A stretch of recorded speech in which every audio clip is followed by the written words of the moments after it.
27 तारीख को जो है आप लोग की एक बैठक होने वाली है आईएमए हॉल में, किस लिए? देखिए 27 तारीख को आईएमए हॉल में लगभग 38 जिला के 1 से 2 लोग आएंगे।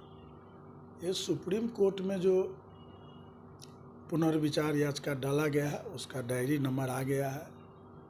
इसी सब्जेक्ट पर बैठक बुलाई गई है। विषय है 5 जाति को पुनः स्थापित करने का। सब्जेक्ट वही है। क्या है वो डायरी नंबर, क्या है? डायरी नंबर तो आपके मोबाइल पर भेज देते हैं, लेकिन थोड़ा सा दिखा भी दीजिए मोबाइल में। अच्छा दिखा देते हैं, थोड़ा सा होल्ड करिए।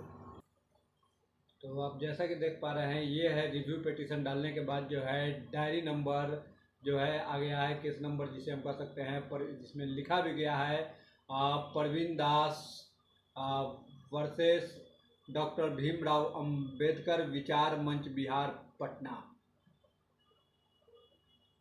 Ranjan and company, petitioner advocate.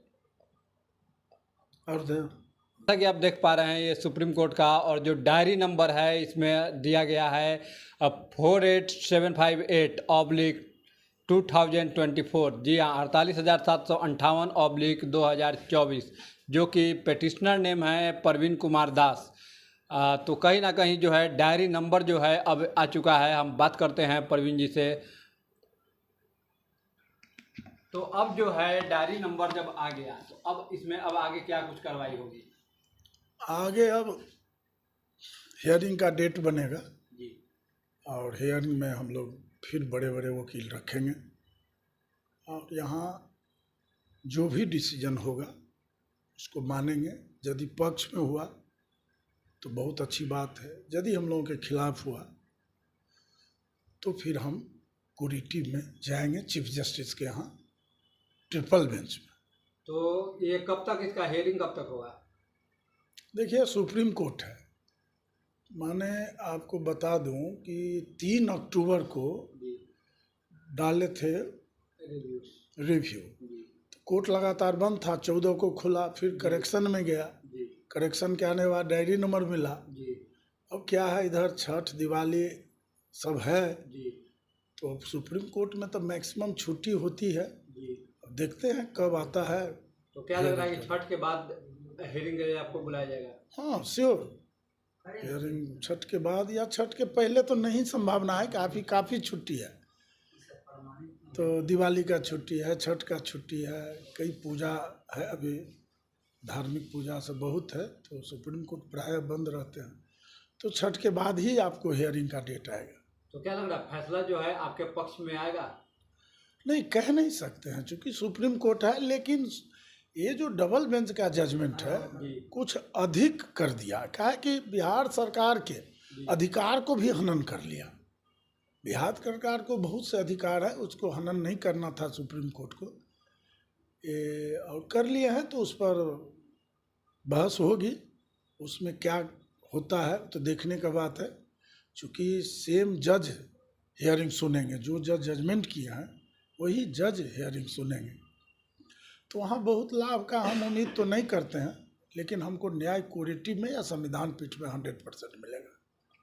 अगर बात करें तो आप एक ऐसी पार्टी में है, बीजेपी में है, और जिनकी केंद्र में सरकार है, तो क्या केंद्र से आपको कोई सहयोग नहीं मिल रहा है इसमें?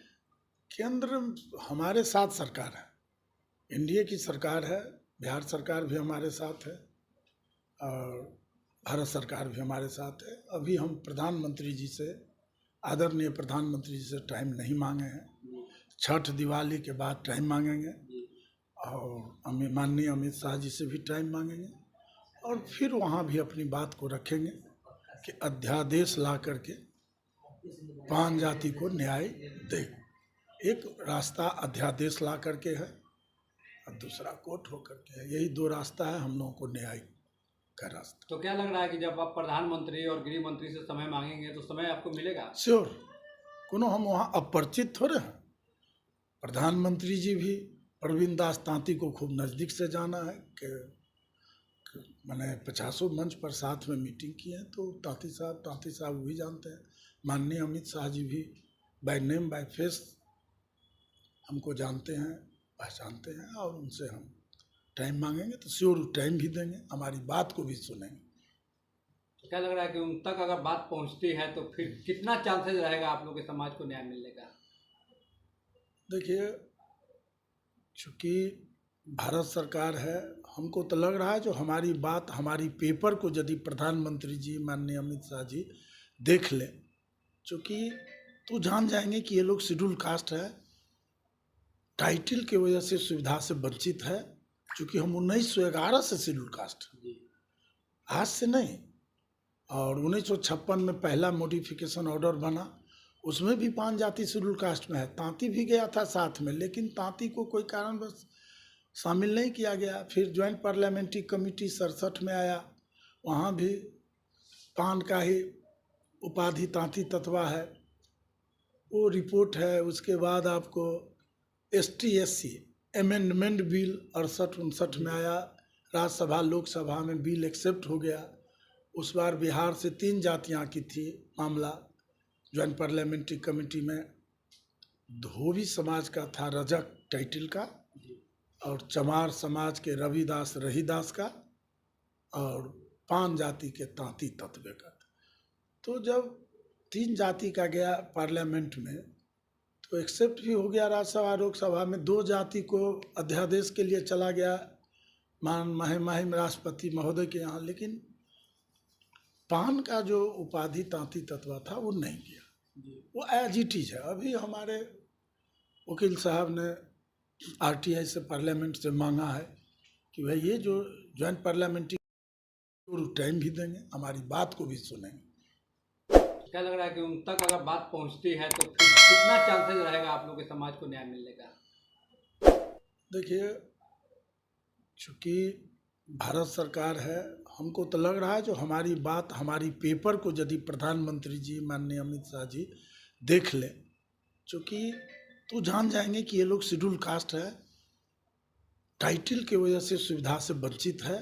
चूँकि हम 1911 से शेड्यूल कास्ट, आज से नहीं। और 1956 में पहला मॉडिफिकेशन ऑर्डर बना, उसमें भी 5 जाति शेड्यूल कास्ट में है। तांती भी गया था साथ में, लेकिन तांती को कोई कारणवश शामिल नहीं किया गया। फिर ज्वाइंट पार्लियामेंट्री कमेटी 67 में आया, वहाँ भी पान का ही उपाधि तांती तत्वा है, वो रिपोर्ट है। उसके बाद आपको ST/SC अमेंडमेंट बिल 68-59 में आया, राज्यसभा लोकसभा में बिल एक्सेप्ट हो गया। उस बार बिहार से 3 जातियाँ की थी मामला ज्वाइंट पार्लियामेंट्री कमेटी में।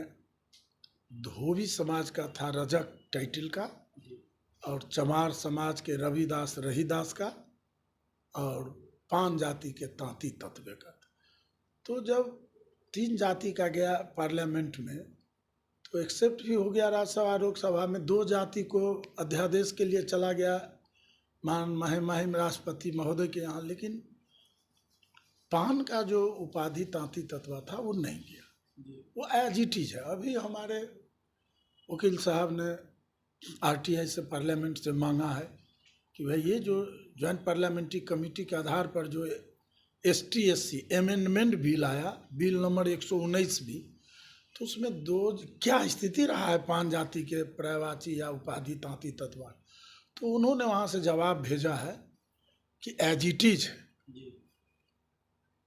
उसमें अध्यादेश के लिए नहीं गया राष्ट्रपति के यहाँ। तो वो भी विचारणीय विषय है कि भाई क्यों नहीं गया। 2 जात का चला गया, 2 जात जुड़ भी गया ऐसी सूची में, माने धोबी के साथ रजक जुड़ गया, चमार समाज के साथ, चमार के साथ रविदास रहीदास जुड़ गया, तो फिर वाई डोंट पान के साथ तांती है।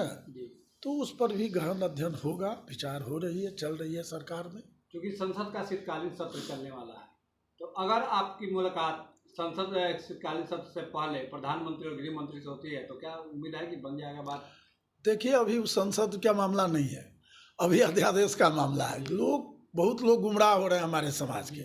अभी क्या है ना, माननीय प्रधानमंत्री जी सारे मामला को समझ के सीधे राष्ट्रपति के यहाँ अध्यादेश के लिए आग्रह करेंगे, और महामहिम राष्ट्रपति जी का जब अध्यादेश जारी हो जाएगा और सुप्रीम कोर्ट के जजमेंट जब निरस्त हो जाएगा तो 6 महीना का टाइम मिलता है लोकसभा राज्यसभा में जाने का, और वहाँ से पास करा लेती है सरकार। लेकिन फर्स्ट अध्यादेश का मामला है कि राष्ट्रपति महोदय कैसे अध्यादेश लाएंगे। जब तक अपने आदरणीय प्रधानमंत्री जी नहीं चाहेंगे राष्ट्रपति अध्यादेश नहीं लाएंगे, उनके चाहने से आएंगे और अध्यादेश के बाद लोकसभा राज्यसभा में बिल आता है। तब उम्मीद की किरण कुछ जगती हुई दिखाई लग रही है। निश्चित रूप से जो तैरता है वही पार करता है मित्रों, और मुझे पूर्ण आशा है कि हम तैरने शुरू कर दिए हैं तो हम जरूर पार करेंगे। सरकार के द्वारा भी पार करेंगे और कोर्ट के द्वारा भी पार करेंगे।